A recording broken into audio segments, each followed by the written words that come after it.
Hello, good evening, all, and welcome to this wonderful broadcast from All India Runners Motivation.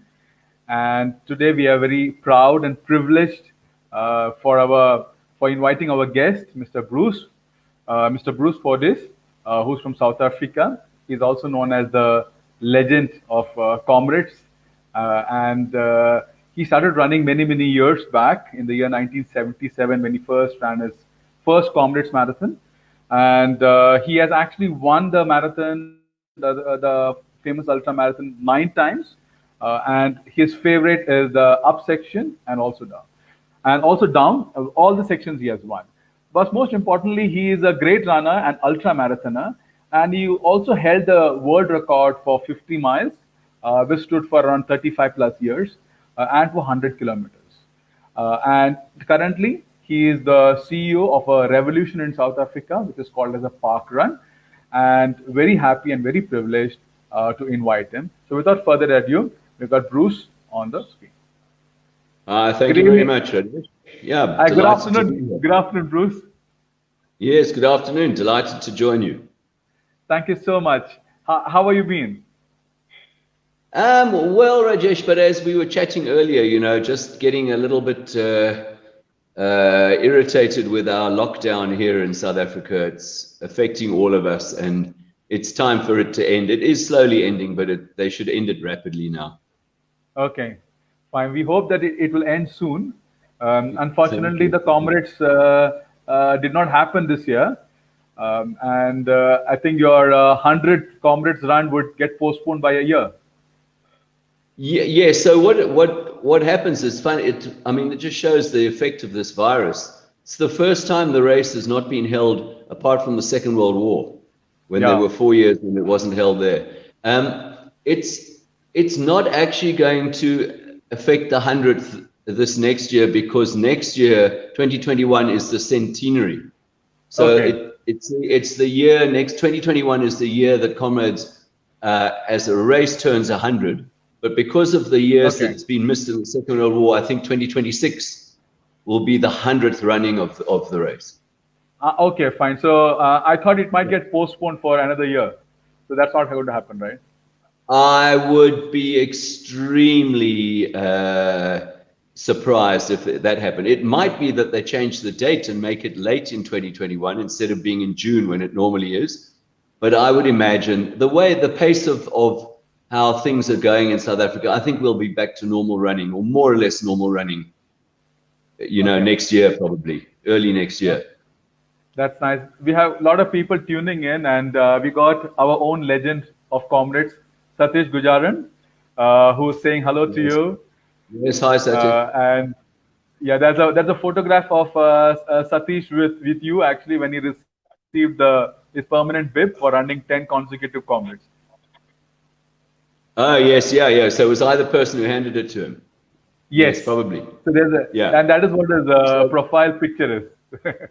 yeah, so we at for your listeners and viewers who don't know about it, this tradition, when you have run the race 10 times, you Yeah. keep your number forever and you receive a permanent number. And I thought you might ask me about that, so I bought mine just to Okay. show you. Oops, there's my one, Uh, 2403. okay. So if you want, yeah, if you want to break into my house and put my code off on my house alarm or other private things, I'm giving you a clue right there. That number is very precious to me. Yeah. Okay, fine. That's nice. I mean, during the course of trying to get in questions for the interview, and I tried researching a lot about you. Nothing was available on your childhood. So if you can tell the viewers a bit Yeah. about your childhood and your journey to athletics. Yes. So I was born in Hong Kong, Okay. and I grew up in the Far East because my father, and I'm sure a lot of your Indian listeners will know who the regiment I'm talking about. My father was a Gurkha officer with a Gurkha regiment Oh, wow. in Hong Kong, and then in Malaya, as it was in those days. My sister was born in Singapore, so we lived a long time out in the Far East. Um, Okay. So you can't frighten me with Indian curry, by the way. I can take Vindaloo extra strong. You can't Okay, frighten that's me. nice. I'll add chilies. And then I went to school in England for a while. Though my Okay. father was born in South Africa, then I went to school in England for a while because he came back to the UK to teach jungle warfare. He became an expert on how to fight a campaign in the jungle. And Okay. so I went to school there in Canterbury in England. And then he left the army and we finally returned to South Africa, I think when I was 11 or 12 years old. Okay. And I've lived in South Africa for the rest of my time. Okay. So when did this journey on in athletics start for you? So, Rajesh, when I was at school and we had athletics, I was always good. I wouldn't tell you that this was all a surprise. Okay. And so when I was in senior school, I won the 1500 meters and the 5000 meters, and I would win the cross country. But beating Wow. your schoolmates, yeah, but beating your schoolmates in a cross country race at school doesn't indicate that you could be a world class athlete. So that discovery I still had to make. And that Okay. was that after a couple of years at my university, I was at university here in Johannesburg, I became very unhappy with my state of fitness because at school I'd always run, played cricket, played rugby, played football, always fatigue was not really an issue. And I suddenly realized that I Okay. had got horribly out of shape 2 years at university. And Okay. so I decided I had to do something about it. And Okay. I decided to go for a run. And with one Okay. aim in mind, from the word go, I wanted to run the Comrades Marathon. So my Oh first wow. run was actually, yeah, oh yeah. Well, and maybe I'll explain it a bit later, but the Comrades is in the lifeblood of South Africans. Okay. It's our most famous race, but it's not even a race. It's an event. It's a cultural event. It's a huge day in the life of South Africans. So even people who don't really like sport will watch Comrades because it's all about the human drama. So I started running with that aim in mind to run the Comrades Marathon. And my first run was actually June the 8th, Okay. 1976. And Yeah. I ran for 10 minutes around our university rugby fields. That was my first run. Okay. But I Okay. never And stopped after that. I kept going. that was after how many years you did again? I mean, after school. It was about 2 years, or so maybe 2 years of doing nothing except what do all students do? I've just managed to pass my degree. I chased girls as hard as I could, and I partied. Okay. That's what you do at university. But luckily, Yeah. I just passed each year so that I could keep going. But then I realized that I had got very, very unfit, and Okay. I just wasn't happy because all my life I've enjoyed being active. Okay, that's nice. So we got people from tuning in from Philippines, also from Bangladesh. We got Okay. a lot of people who have ran comrades who's tuning in. One of my friends, Lieutenant Commander Vijay Nair, is also tuned in. So a lot of Okay. people are there and coming and showing their Good. love Great. and wanting to hear you. Good. Well, So to those who have run, I mean, we're a band of brothers and sisters who've run Comrades. It's like slightly like going to war. You fought that great battle that day, and it's not about how fast you went, but yeah, it's a massive challenge. And to those who are listening who maybe haven't run, don't okay. wait. It's time. It's calling So you. so how many years have you been running now? Well, I've run almost non-stop really since 1976. Oh, okay. I've had the odd break because of an injury, and then always straight after the Comrades Marathon, which is in May or June, it's our winter. Yeah. So I always take about a week, 10 days break where I don't run at all, and it's not hard because in Johannesburg where I live, it's cold and it's dark, so it's a good time to take a break. But otherwise, I've never stopped. Okay. So 1977 is when you actually ran the first one. Yeah, so actually, for your listeners as well, that they might find interesting, the one good thing for me about lockdown was that I have managed to write the book that I always meant to write. And Oh, the book okay, that I that's meant nice. to write, the book that I meant to write is called Winged Messenger. And the reason Okay. it's called winged messenger is the emblem of Comrades. The logo of Comrades is the Greek god Hermes. And Yes. Hermes was the winged messenger of the gods. And also, appropriately, he was the god of roads, of the roads. And so I've written this book, which is a guide for novice runners running Okay. their first Comrades Marathon based on my first Comrades. So I haven't told people how to win the race. I haven't done anything impossible. I've used my first Comrades, which is 1977, and I can show Okay. you something here. Wonderful. If I can find it now, it's here. This is my training diary from 1977. Oh There my it God. is. That looks Yeah, so so that nice. is it. There's all the written words. When it's in red, you'll see there's some red ink there. That's a race.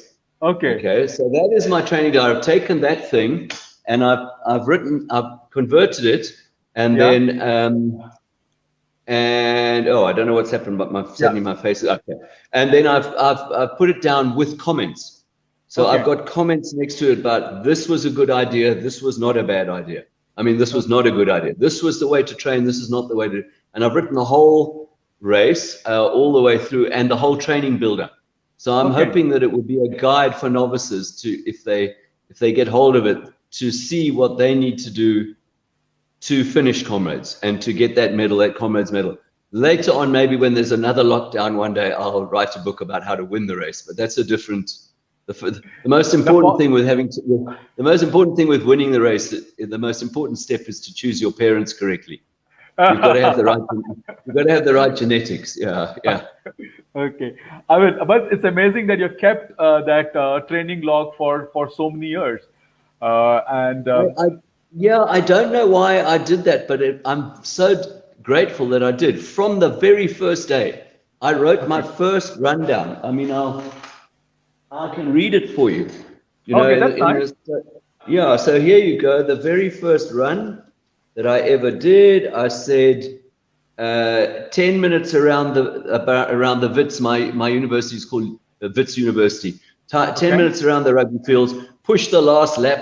Had to walk one lap. Then I jogged back to my room. Coughed a bit afterwards. That was my first run. I probably in 10 minutes I would say I probably didn't cover 2 kilometers. But that Okay. was my first run, and I just never stopped after that. I kept going. So have you kept the logs for all these years? It's around 44 years approximately now since you have been running. Yeah, yeah. This is this year's one. Okay. Here's this year's one with everything here. You see all written down, and you'll notice there are no red entries. Why? Because we've been in lockdown and there've been no races. Ah, But if I go, okay. this is about 3 years worth of run. So if I go back to here, Yeah. you'll see there's quite a bit of red, because that's Okay. a couple of years ago. Lots of race. I run quite frequently. I race, yeah, but short distances. Okay. So how many miles or how many kilometers? Yeah, we are South Africa, India is the same. So how many kilometers have you clocked in 46 years or I had 44 a years? look the other day. About a couple of months ago, I'd done 206,000. Wow. Yeah, and That's really good. a lot of races. 30 Comrades. I've run 30 Yeah. Comrades. Yeah. Another top that I've got here. This is South Africa's second most famous race, called the Two Oceans. Yeah. It's a 56 kilometers in Cape Town, and it's that's my top from the Two Oceans Marathon. I've done 32 of those. Yeah. I've done about 300 marathons, and I'm proud to say that I've run Mumbai Marathon. I've got a Mumbai Marathon medal. Ah, okay. That's nice. That is few Yeah. years back. It's a couple of years ago, yeah. I ran with there's what we call the ambassadors for Comrades Marathon around the world. I ran with Amit Seth, who's Okay. ambassador for India for the Comrades Marathon. So Okay. people can get hold of Amit, and he guides them on the whole process of running the race, how to do it, where to stay, which flights to catch, all that sort of thing to go to the race. Wonderful. When I actually heard all your interviews, and so I see that, if we say Comrades Marathon and I say, okay, fine, Bruce, now take the stage, you can actually hold the stage for around 2 hours plus on Comrades Marathon. Um, Today we don't have 2 hours, uh, but if you can just tell us in this Yeah. brief about the Comrades Marathon and why should one run it? The Oh, stage is yeah. all yours. Okay, well, my answer would be, well, why wouldn't you? Because you have to run it because if you're a serious runner, you have to run it because your CV is not complete without a Comrades Marathon. So the Comrades started in 1921, and it was a race started by a man called Vic Clapham, and he organized the race between two of South Africa's famous cities in a province called KwaZulu-Natal, and that's between the cities of Pietermaritzburg and Durban. And it happens to be, the distance happens to be plus minus because of roadworks and things every year. No 2 years are actually identical, but it happens to be roughly 90 kilometers, the distance. And in 1921, I think 30 people ran, and a man called Bill Rowan won it. And the race just carried on after that. And it gradually became part of South Africa's DNA. Okay. In the same way that we're passionate about rugby, we're passionate about cricket. There's nothing we like better than beating India at cricket. And then we, that's not easy to do. But I thought Australia was your thing to beat, in rugby and cricket. yeah, we like beating the English as well. But the thing is, we rate India, so to get a test win against India is always a huge achievement. Okay. And so the race grew, but to begin with, and it's interesting how it has beautifully paralleled South Africa's political and social history. So to begin with, and this is not said with pride, but this is what the race was, it was a white male only event, only for men, only for whites.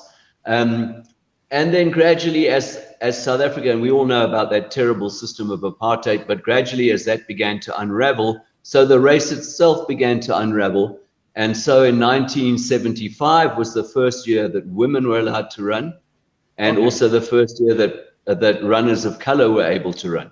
And now, of course, it's a multicultural, multi-religious race that beautifully illustrates to South Africa and to the world that when you're all striving for the common goal of beating that gun at the end, and I'll explain that, people can do magnificently together, and our diversity is our strength, and that's shown in Comrades. Very quickly, it's also a race with a lot of traditions. So those traditions have made the race even more dear to South Africans. So the traditions are things like I showed you, when you've done 10 Comrades Marathons, you keep your number forever. It's called a green number. There are different medals for different times in the race. So the first 10 runners, male and female, get gold medals. Then there are silver medals for breaking 7.5 hours. There's a medal for breaking 9 hours, for 10 hours, all that sort of thing. And before any of your viewers and listeners get super excited about what a Comrades medal it looks like, I'll show you. It's one of the most disappointing medals you will ever see in your life. That's it.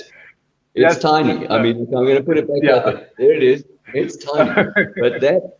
But that little winged Hermes on there, that winged messenger, is a badge of honor that everybody wants. So this is an ordinary bronze medal, a finisher's medal. And then the race, interestingly, changes direction every year. So one year it is up from Durban, which is on the coast, to Pietermaritzburg, that's inland. The next year it's down from Pietermaritzburg to Durban. And those two challenges are quite different. So I'm glad you mentioned that. I'm a lover of the up run. I love the up direction.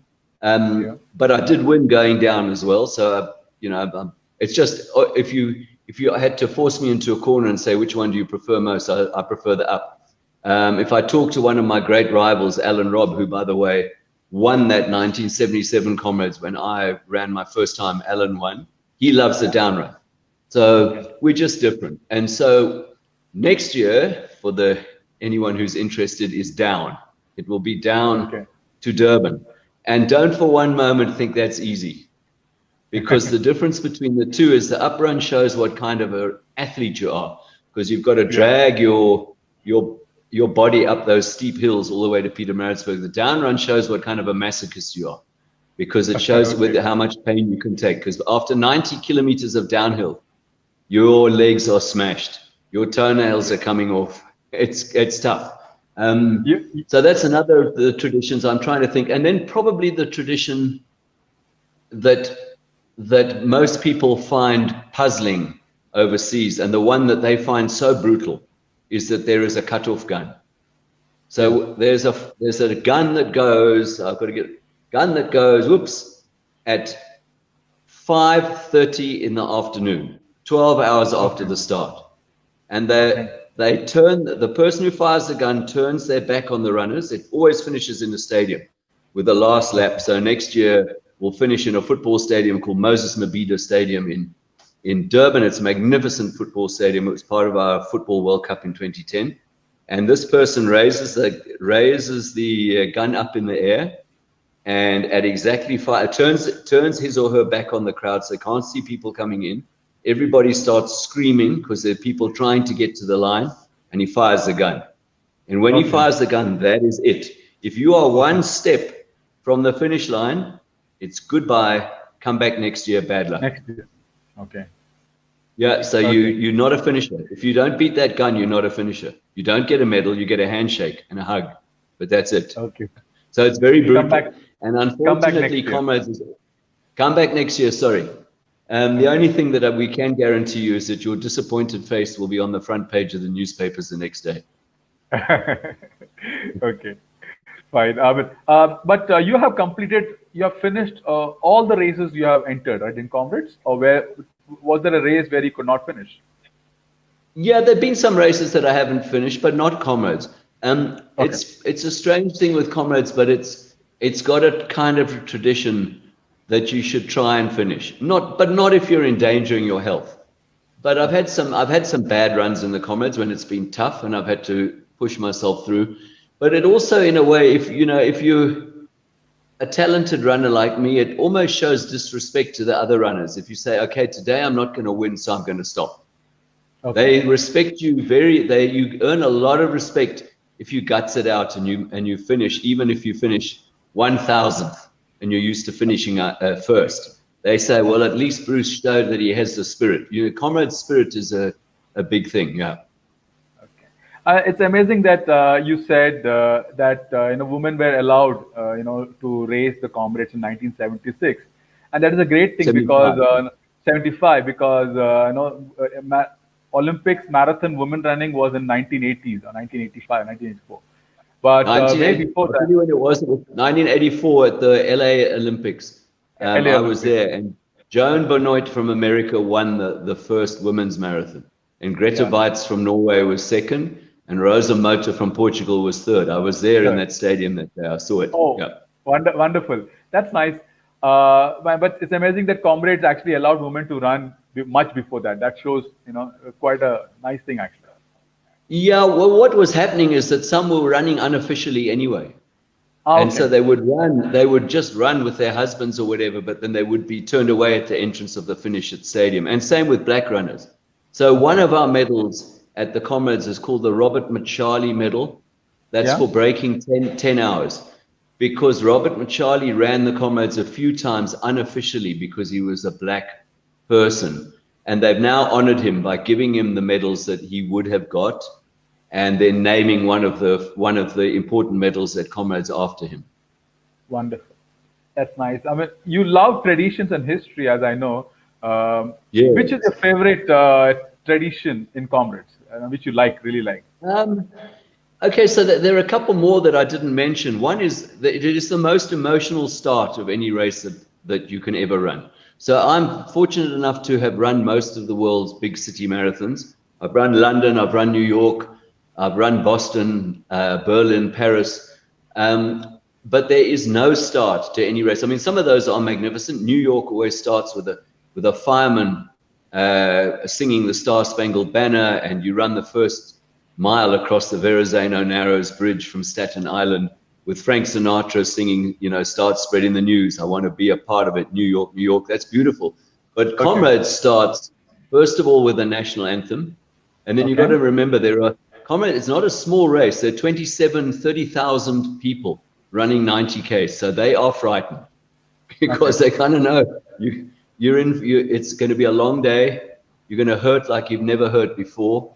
You're going to meet a total stranger out there, someone you deeply admire and deeply respect, and that is yourself, because you're the only person who's going to get yourself to the finish, and you're going to run some of the most brutal hills anywhere in road running, anywhere. And so the race starts with 10 minutes to go. They have the national anthem, South Africa's national anthem.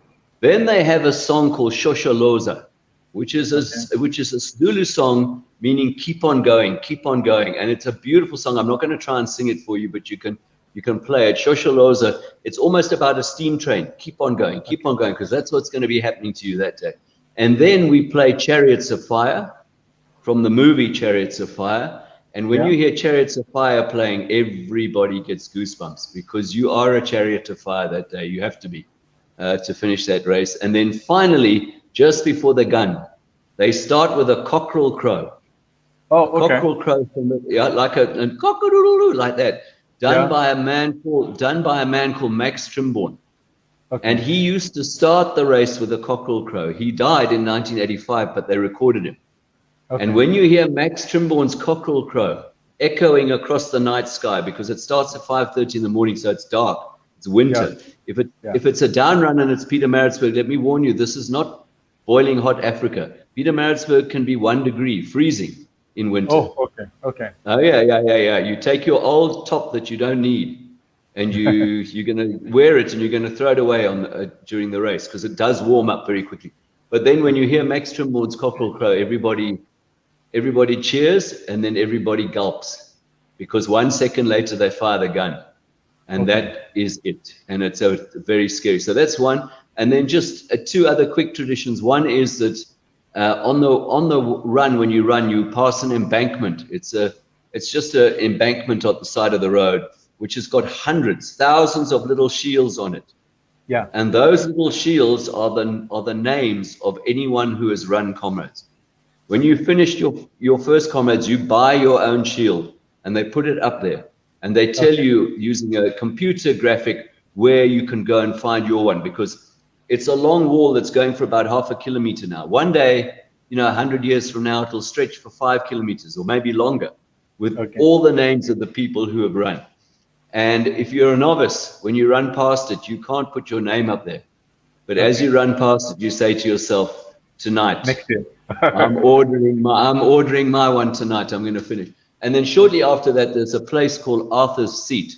Yeah. And Arthur's Seat is a little hollow in a big rock at the side of the road, with magnificent views of a place called the Valley of 1,000 Hills. And the Valley of 1,000 Hills is lots and lots of rolling Zululand hills with little homesteads on top of them. It's very beautiful, and a big dam down below. That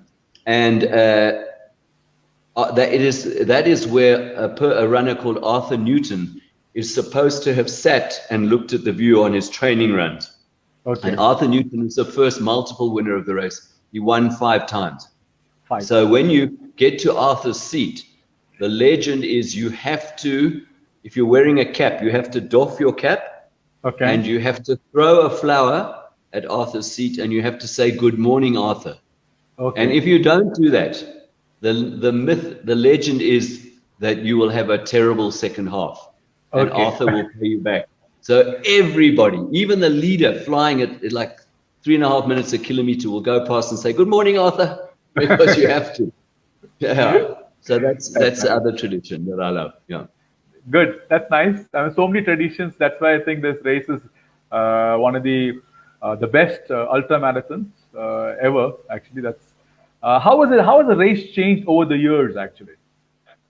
Well, yeah, just in my time, you see, when I ran my first one in 1977, there were about 1,500 runners. Okay. There was no prize money. There was no live television. So that's perhaps something that I should explain. Ours is the only race in the world where there is 12 hours, actually 13 hours of live television coverage. They never leave the race. Okay. and the whole country stops to watch it. You know, whatever they're doing, little old ladies who never normally watch sport, they make tea and they sit and they watch Comrades. And because it's so full of drama, you cannot tear yourself away from it. So yes, you watch the leaders, and that's a brilliant race, and it's exciting, and who's going to be the first male, who's going to be the second male, who's going to be the first 10. But thereafter, you watch ordinary people struggling with this huge thing great task that they've given themselves to complete. And the drama is incredible. You cannot believe that people will sit for hours and watch people walking, because most of the people are walking, you know, the back markers. They are shuffling a little bit, then they walk, then they run a little bit, then they walk, trying to get to the finish. And then the final drama of that cutoff gun at the end. You know, you've got to understand, by then it's nighttime. So those people who are trying to beat the cutoff, they started in the dark in the morning, and they're finishing in the dark in the evening, and they are broken, you know. And so people cannot leave their TV. So that's probably the big thing. My first year, it was televised. They filmed the race, but they showed it 2 weeks later, like a packaged version of what had happened. And so live television has come. The fields have got huge. You know, 1,500 now. This next year will be 30,000, without a doubt. They will cut off entries from all over the world. They will have to cut off at a certain point. There are, in my first run, there were some very lonely times on the route where you see nobody. Now it's wall-to-wall spectators, you know, all the way, the whole way down. And everybody is doing this, a South African tradition called a braai. Everybody's having a braai. A braai is a barbecue. Yeah. But a braai is more than a barbecue. It involves special South African sausage, and everybody's braaiing and cheering people on. And the villages you go through are full of screaming spectators. There are landmarks all the way through, very famous hills, very famous villages that you run through. So it's a massive, massive day. Wonderful. That's really nice, hearing all this and the changes it has undergone. Your first win was a controversial win, and which you actually say that it's controversial, but it was your proudest win ever. And a lot of the leaders who were jailed at that time, including Nelson Mandela, were impressed and supporting you for that. And you have met him quite a few times, one of the few lucky people to do that. Can you just give us a brief about those meetings? And it's really nice to know about your meetings with him. So my first win, unfortunately, was a sad win for me, because the race became part of the nationalist apartheid government's celebration of 20 years of apartheid in South Africa, which we all know is an evil and terrible concept, and thank goodness it's gone. But they celebrated it with tank parades and fly past, jet planes and sporting events. And unfortunately, the Comrades became one of those. So there were a lot of us who wanted to run, but show that we disagreed with that decision to take our beautiful race and make it a part of apartheid. And so we wore black armbands. So I wore a black armband to signify my disagreement. And I was very unpopular. So, nowadays you can't find anyone who will admit that they voted for the nationalist government in those days. But I can tell you on that day, there were a lot of them. So people threw tomatoes at me, and I had an egg thrown at me, and I was booed. And I was a very unpopular winner. And it shows how naive I was. I wasn't, by the way, I was not the only person who had an armband on. It was just that I was the prominent one because I won. And it shows how naive I was, because I thought, if you want to show your displeasure with something, you can do it. But only afterwards did I realize, if you do that, Bruce, there's only one position you can finish. And that's first. Because if you finish anywhere else, all your enemies will say, the commie lost, you see. So luckily I won, and I broke the record. So it was a bit of an emphatic statement. And then what happens, what I've learned, is that the world loves a winner. And so the next year when I lined up, I was still unpopular. They didn't want me to win, because I'd won the year before with an armband, and he's a communist and he's a horrible person. But by the time you win for a second and a third time, then people start to love you, And so by the time I was winning my third Comrades, I had become the darling of the race, so to speak. So they have short memories and they forgive you. And so that was a pity. But then as a result of that, what happened was that when Mandela was released from prison and he became president, I was not the only person, but I was one of a number of people who were rewarded with the state president's award, and I received that from Mandela, and that for me was one of the highlights of my life. I actually received the award with Jody Scheckter, who was a Formula One world champion and didn't receive an award under the old regime, and cricketer called Basil D'Oliveira, who we wouldn't pick Basil D'Oliveira for our team because he was a man of color. So he played for England, and he single-handedly won the Ashes for England. So we went up together, and I was very honored to go with Basil D'Oliveira and Jody Scheckter. That was a very special day in my life. Yeah. Okay. How was the meeting with Mandela? You have any special memories of the meeting or anything you spoke? Yes, yeah, he's got a special word for everybody, you know, and I met him a couple of times. For me, you have to understand the ANC, the African National Congress now, the ANC is the governing party in South Africa now. And they call each other comrade this, comrade that, comrade Mboweni, comrade Ramaphosa. That's what they do. So when I walked up to get my award, Mandela looked at me and he said, here's Bruce Fordyce, the man with more comrades than my ANC, which I thought was very sharp. Okay. And then another time I almost missed a plane flight, and I almost missed the plane, and the lady who was checking us in said, Mr. Fordyce, actually you've missed the plane, but you're very lucky because we got a VIP guest who still has to board, and he hasn't boarded yet. So you can go into the VIP room and board with him. And it was Nelson Mandela. And by the way, in those days, one bodyguard, and he sat in economy class. My God. Doesn't waste taxpayers' money sat in economy class. But so they called us together, and we walked across the tarmac to the plane, the two of us, with everybody in the plane looking out the windows. And here's the great Nelson Mandela. He's walking with me, and he says to me, Bruce, I bet all the people in the plane are saying, who's that funny old grey-headed man with the famous Bruce Fordyce? Oh my God. That's so sweet. That's so sweet. Yeah, it was lovely. Yeah. Yeah, very nice. Nice. That's he had a way of talking to everyone that made it very special. Yeah. That's any coach you had during that time when you were actually running your comrades? Sorry, any? Did you have any coach? Oh, no. I was self-coached. Yeah, and that's another thing that's changed in the race now. Obviously, everybody has coaches, and that's why I've written that book for first-time runners. I'm gonna publish it next month, and I'll probably have an ebook. I'll have an ebook so that people can get it. Yeah, so we were self-coached in a way, but what we did was we relied on the old-timers to tell us what to do. So when I ran my first comrades, I trained for 6 months on my own. Then I was too scared to join my university athletics team because I thought I wasn't good enough. And then in the new year, I joined them. And those old timers who had run it, they tell you what to do. And so I was sort of guided by them. They give you a very good idea. And then later on, when I started to I didn't really train that hard for my first one. Later on, when I trained myself, I coached myself. I'm a very good coach of myself. I'm a bad coach of other people, though. And okay. So, obviously, I'm sure the people would have different opinion on that. So, yeah.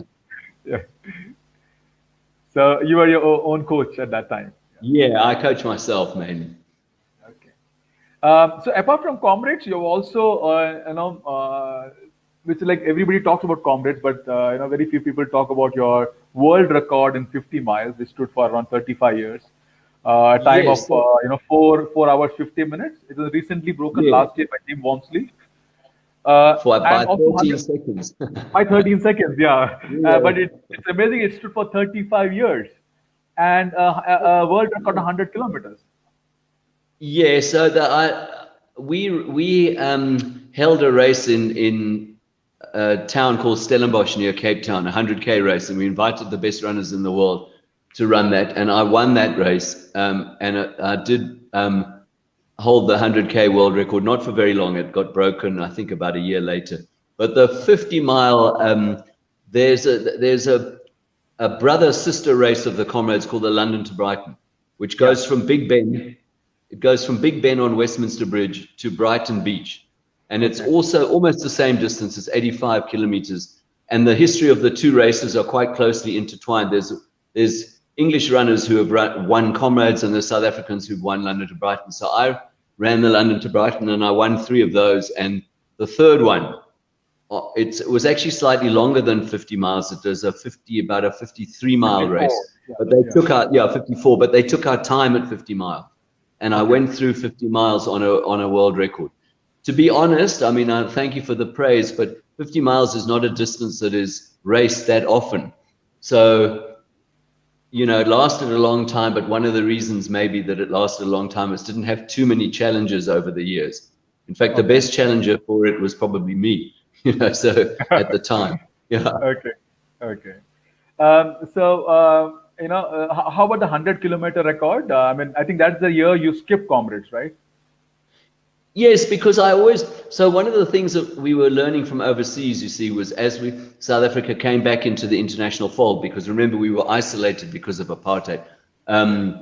One of the things that we were told was, yes, you guys are great comrades runners, but it's your race, but none of you have run 100Ks. And 100Ks is a standard distance. You've got to prove yourself over 100Ks. So I really wanted to get a good 100-kilometer time in my CV. And to be quite honest with you, there was prize money in this particular race. And there was in my day, there was no money at all in comrades, no prize money at all. So it was quite substantial. So I really wanted to prove to the international world that I could get a world-class 100K time. And the prize money was quite tempting as well. But I knew that the cost of that would be that I would not be able to recover in time to run comrades. So that year I skipped comrades. So I mean, that's nice. So you were balancing work and training, during your wins in comrades. To begin with, I'm actually I'm an archaeologist. That's actually what my profession was, and I was working with San Bushman rock art and Iron Age in Southern Africa. So I was working and also running, but at a certain point, even though there was no prize money in comrades, I started to realize I could earn a living from the sponsorships and the byproducts of being a good runner. So I sadly had to leave my archaeology. I'm still involved, but I'm no longer teaching and I'm no longer at the university because I'm more or less became a full-time runner after about 4 wins at comrades. Yeah, that's nice. And you are actually running at a time, you know, nowadays when you look at running, people take in gels, they take in butter, a lot of things, and you were running at a time, maybe the only hydration you had was water. You know, how did you manage during those times, and what's your take on current, eating of gels and all that? Yeah, well, look, I mean, obviously now that, it's advanced quite a lot. When I started, we drank water and we took salt tablets. My first run we took, because what happened was a year or so before in rugby, a team called the British Lions came to South Africa and they smashed us at rugby. And this for us this is like a terrible mortal blow for the country to lose to the British at rugby, and worse than that at home. And we found out that one of the things they were doing was taking salt tablets, the English players, because they thought that they would lose salt in the hot African sun playing rugby.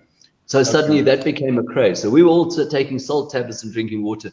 But then very quickly we discovered that if you added sugar, I mean, I was drinking flat sodas and sugar added and stuff like that for the energy. And then on the day of the race, a lot of people now, so now we're using obviously the scientific gels and all that kind of thing. But that's another thing that I should say about comrades.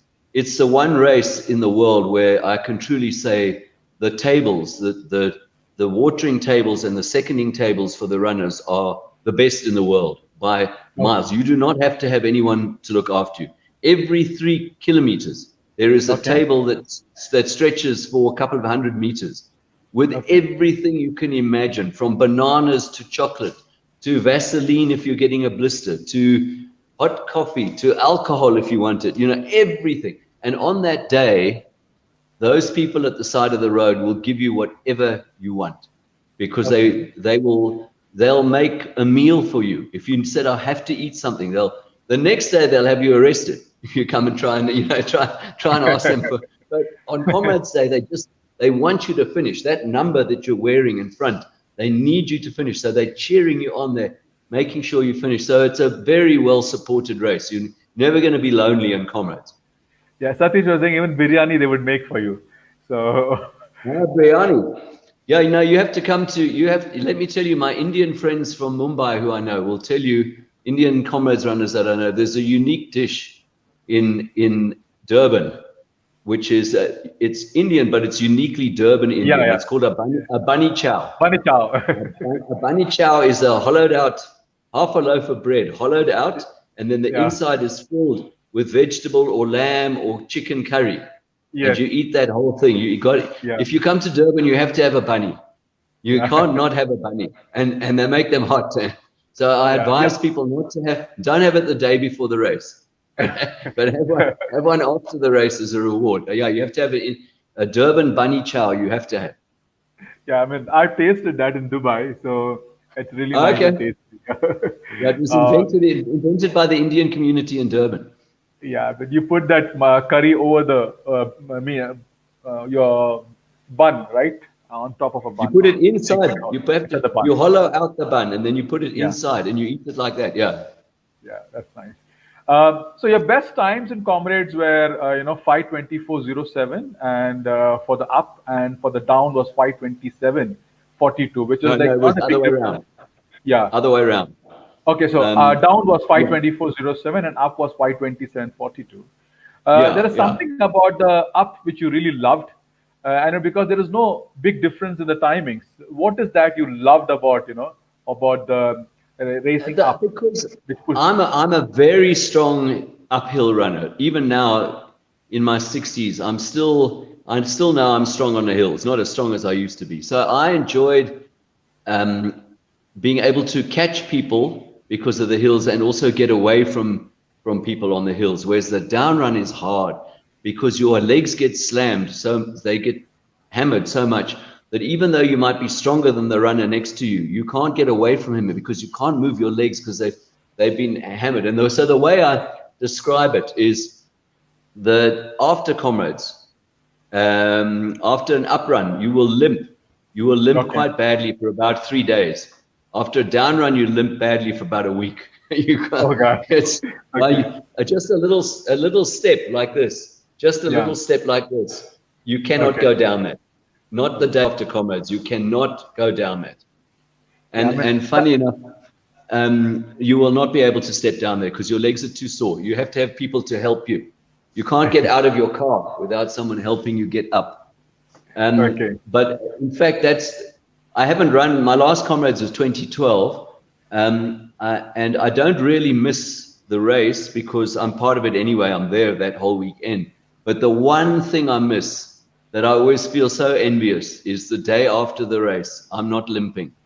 And everybody else is limping, because the post Comrades limp is a limp of pride, and it's got nothing to do with how fast you were. It's just you're on that day, you see another person limping, and you have to salute them, because you're also limping.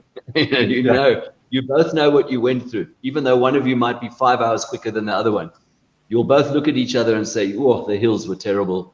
It's like a badge of honor, Comrades limp.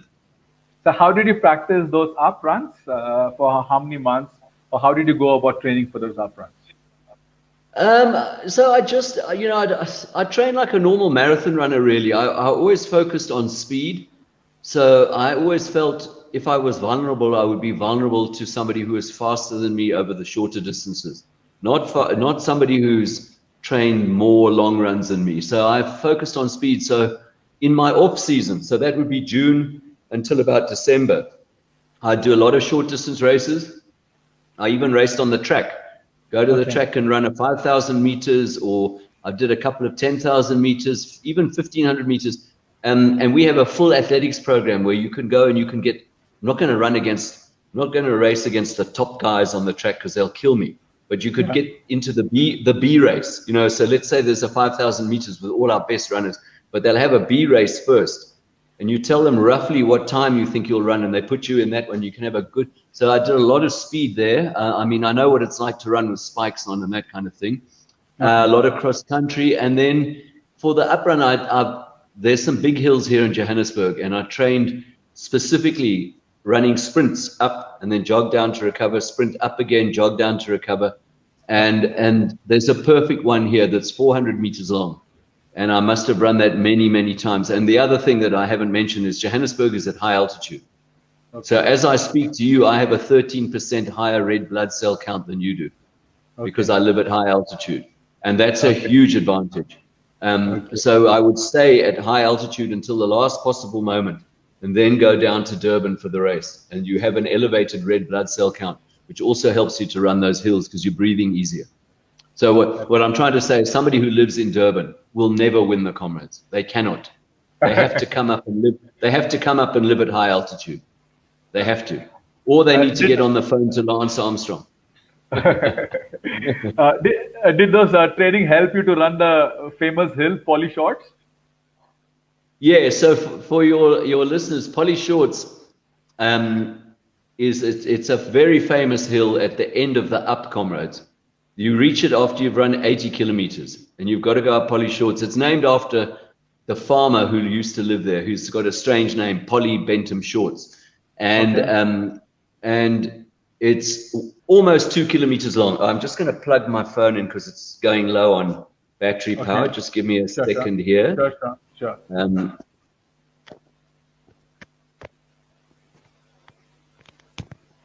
Satish is saying Johannesburg terrain is flat, right?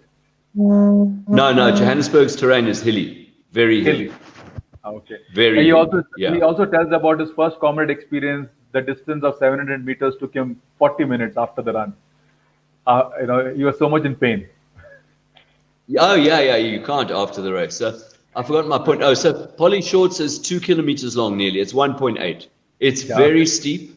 And it's got lots of deceptive bends in it. It's got a middle spine that goes straight, and it's just really tough. So 90% of the runners will walk Polly Shorts. You're broken when you get there. But if you're trying to win it, you have to run it. And now, that's why I quite like the uprun, because on a few occasions I would get to the top of Polly Shorts, and my team would tell me the next guy hasn't started yet. And so you can never know that you're going to win until you hit the line, but you kind of know you've got a very good chance of winning now, because that other guy has still got to run the whole of Polly's. In the meantime, you're gone. And from the top of Polly Shorts to the end's about 7 kilometers. So, and mainly just rolling, no big hills. And so you can get away. So I quite like that.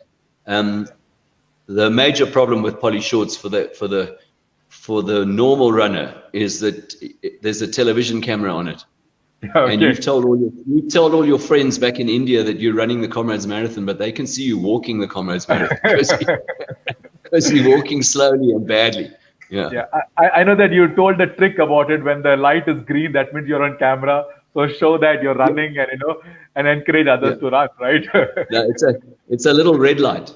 It's a red light near the left. If the red light is glowing, it means you are live in front of the world. You must run, no matter what. Just run. When the red light goes off, it means they've gone to an ad break, or they've gone to another camera. They're interviewing the winner at the finish. Then you can walk again. So how was the recovery time after the run? How much time did it take for you to recover? I used to say, the external signs, the obvious signs like sore legs and that, they're gone after about a week. Okay. But I think inside you, when you run a Comrade, something dies for a bit. You've used up all your emotional energy. You've used up a lot of physical energy to make yourself complete that race. So I used to say that, so Comrades was the end of May or beginning of June. I would say the spring in my step would come back when spring started in South Africa. So generally August, September, I would start to get the feeling back that I've recovered. And the problem is with Comrades, if you run it hard and then you start running hard again afterwards, I guarantee you, within a week, you start getting you'll get bad cold, you get flu, you don't know what's wrong with you, what's happening because you haven't recovered. You know, Okay. it's 90 kilometers and it's 90 tough kilometers, and it drains a lot out of you to finish it. Okay. The current record for the up run is it's around 5:24:49, and the down is 5:18:19. Yes. Do you think what would be a best? What would be a time, in your opinion, a time which can never be broken in comrades?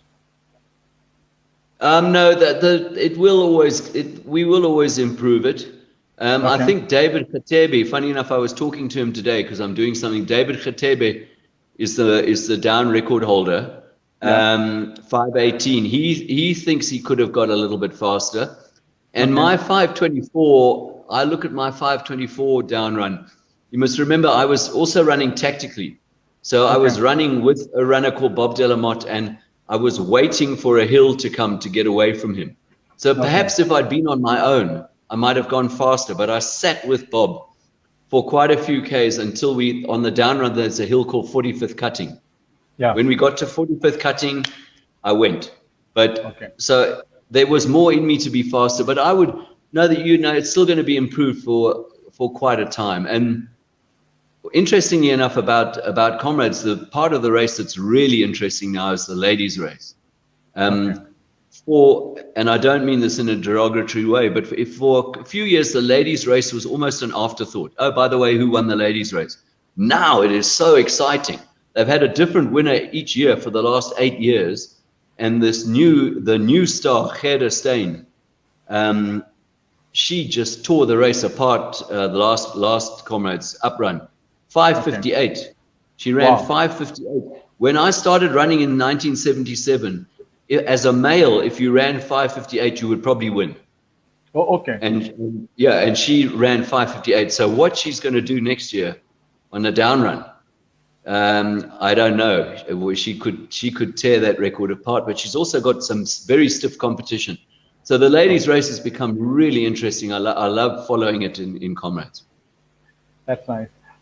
You also have a tradition, like when you're passing by, you shake hands with the person who's passing by, the leader.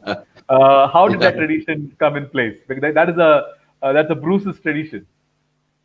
Yeah, so what it was really was the first time, I can't remember who the first time, but what I do, I shake hands with the runner Yeah. next to me.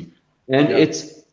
why I did it was because it's a kind of mutual admiration thing of saying, you were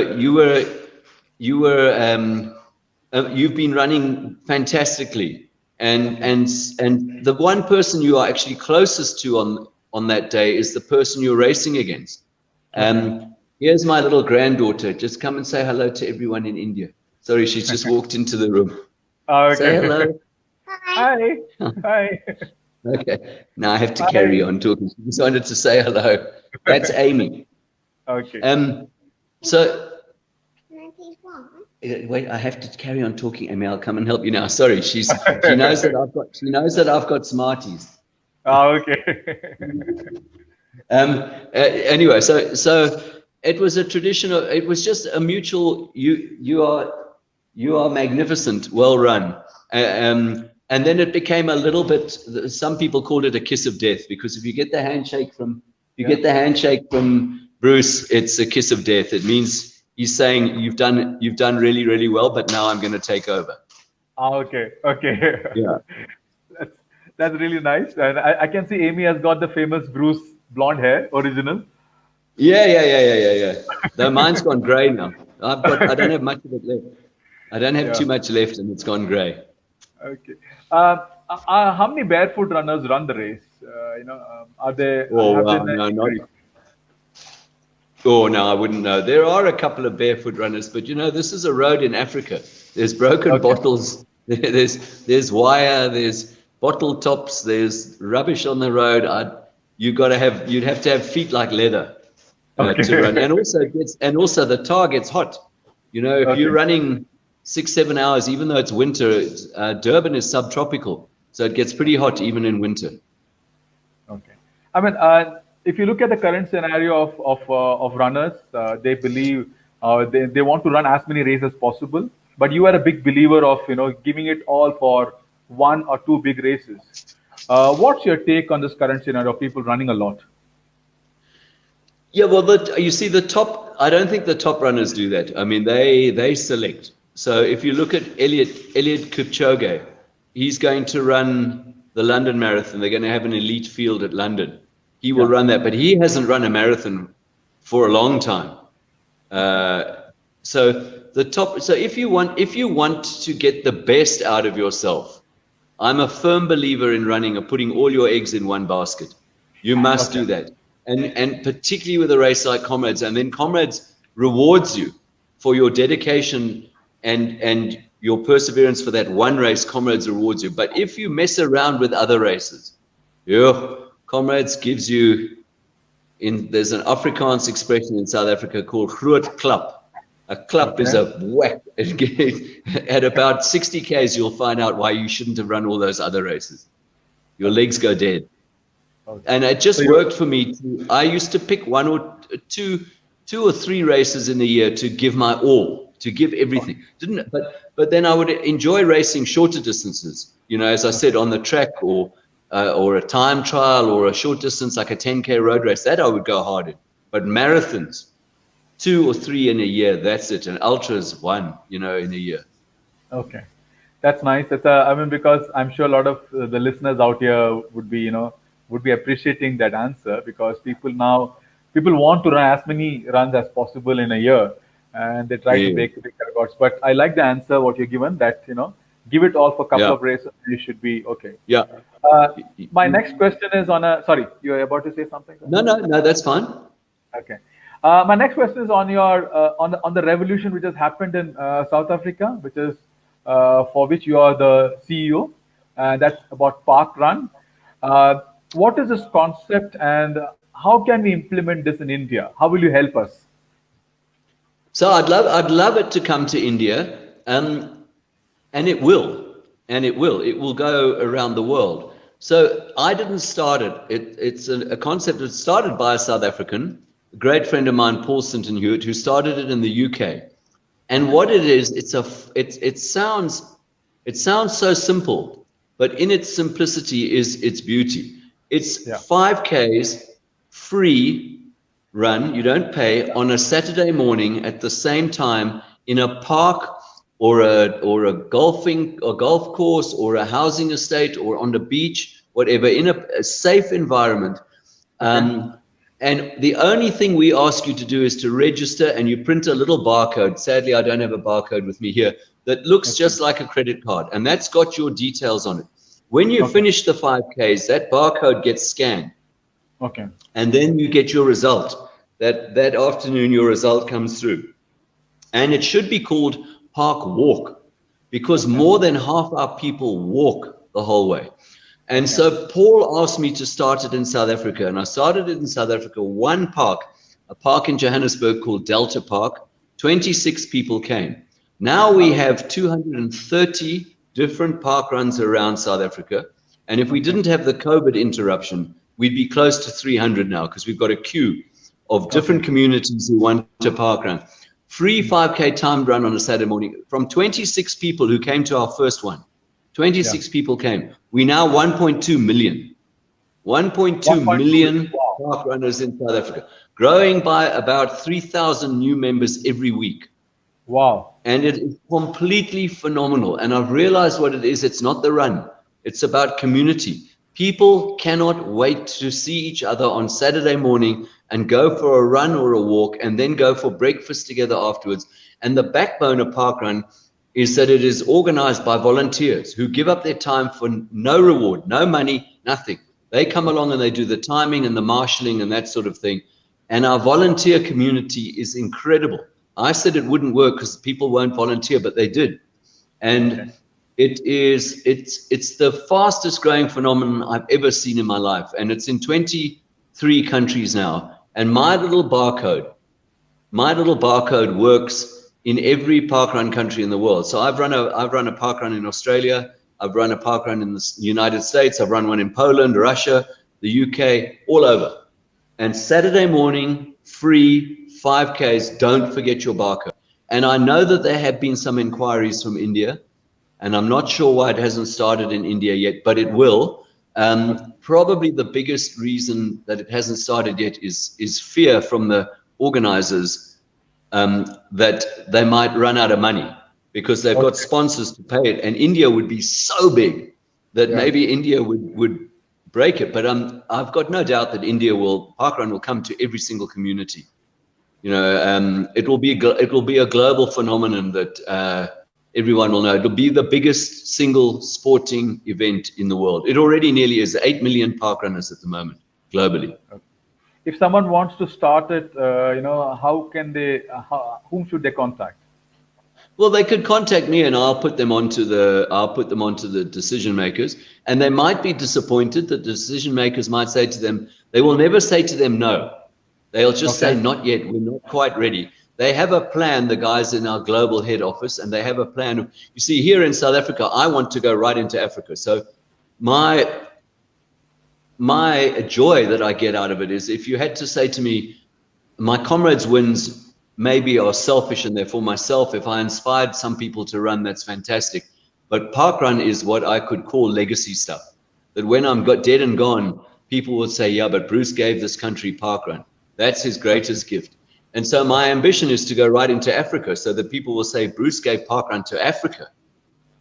We have started in Namibia, we're in Eswatini, Zimbabwe screaming at us, Mozambique screaming at us, Botswana screaming at us, but global won't let us go yet. So I think they have to build the resources to start another country. Otherwise, we will bankrupt ourselves. We will be victims of our own success. Okay. We have Nigel saying that his granddaughter and daughter have completed in the UK, so they are part of it. There's another question coming up. Well, the UK has got the most parkruns in the world. Okay. Any diet plan or what you would suggest for an ultra marathoner? There's a question by. I ate normally. I ate normally. And like, when you're young, you can eat badly and you'll still get away with it. And then I carbohydrate loaded a little bit before the race, but not too strictly. But I've got it in that. I've got exactly what I did in that book that I'm writing, so they'll be able to see there. Yeah. Okay. So when is it due to release? By end of next month or middle? Yeah. I'll have it out it'll be released end of September.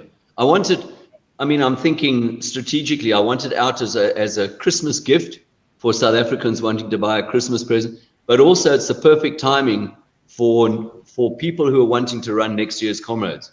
They'll be able to see exactly what to do from September through till June next year when Comrades will be run. But they'll see what I did. They'll see what I did. And again, I have to warn. And I do that in the book. I warn people that I'm naturally talented for Comrades. So my very first Comrades was already fast. It wasn't a winning Comrades, but it was quick. So lots of people won't achieve that time, but they'll certainly if they follow my training, they will certainly finish Comrades. That's nice. In fact, in your website, you have a ebook on up run and the down run. It's available as a package. So this will be similar to that. But those two books are about what I did to win. And if you try and copy that training, unless you're a well-adapted elite athlete, you'll end up getting injured. I was training twice a day, morning, evening. I was going to the gym as well. I was doing long runs, 40, 50, 60 kilometer runs, track work, speed work, hill work. If somebody tried to copy that too closely, I think they would be finished after about 2 weeks. Was it a concept of strength training during that time?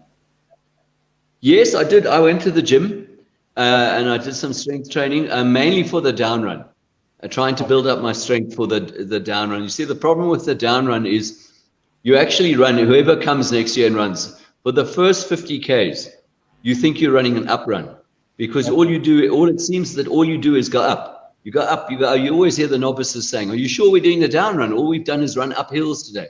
And then you get to a little village called Bothers Hill when you've run about 55 Ks. And then you just drop down to Durban.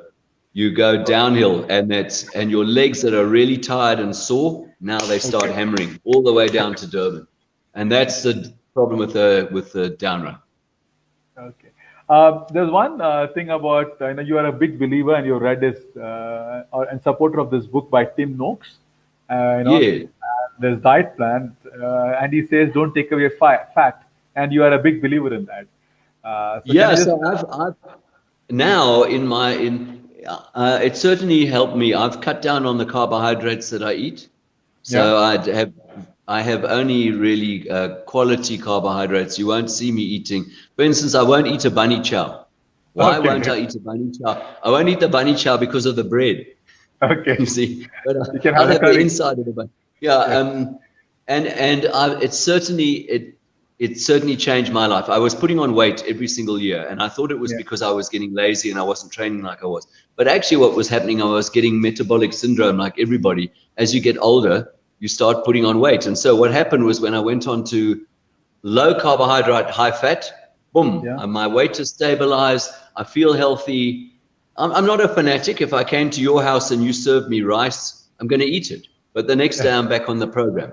Um, okay, and I enjoy my odd glass of wine or whiskey or a beer. So I'm not going to not have those things, but I've just cut down on the carbohydrates, and that's through Tim's advice, and I think he's correct. In fact, I okay, know he's correct. And one of the pities of this global pandemic that we face is that nobody's actually discussing what the real problem is. The real problem is that it's killing the people who are metabolically unhealthy. They are the ones mainly who are dying. And yeah, nobody will say that. The fastest way to treat them is not with a vaccine. It's to get Tim Noakes on the phone and tell them how to change their diet. So okay, they'll still catch the virus, but they won't okay, die from it because they'll be okay, healthy. But nobody's admitting that. You know? okay.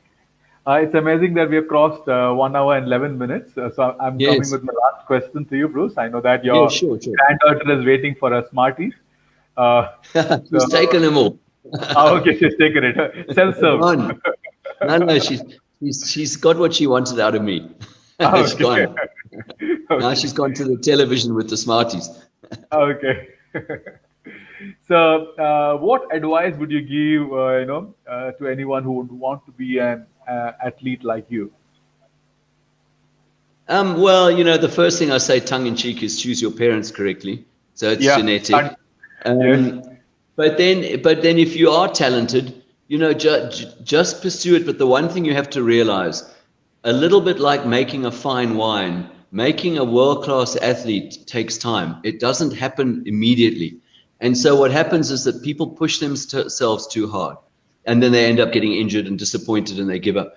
Almost by mistake, almost by default, I built up in exactly the right way, because when I started running was my third or fourth priority. As I mentioned earlier, Yeah. it came after my studies at university, my social life, and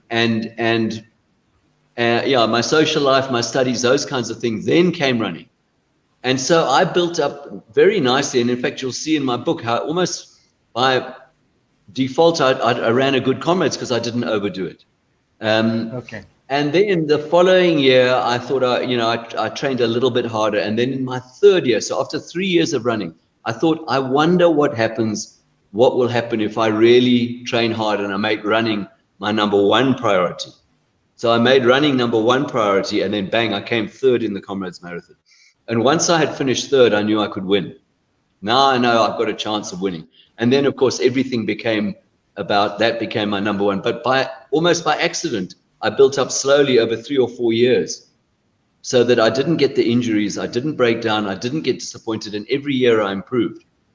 And so Okay. it takes time. That's what I would say to somebody who's starting out. You cannot hurry the process. Like making a very fine wine.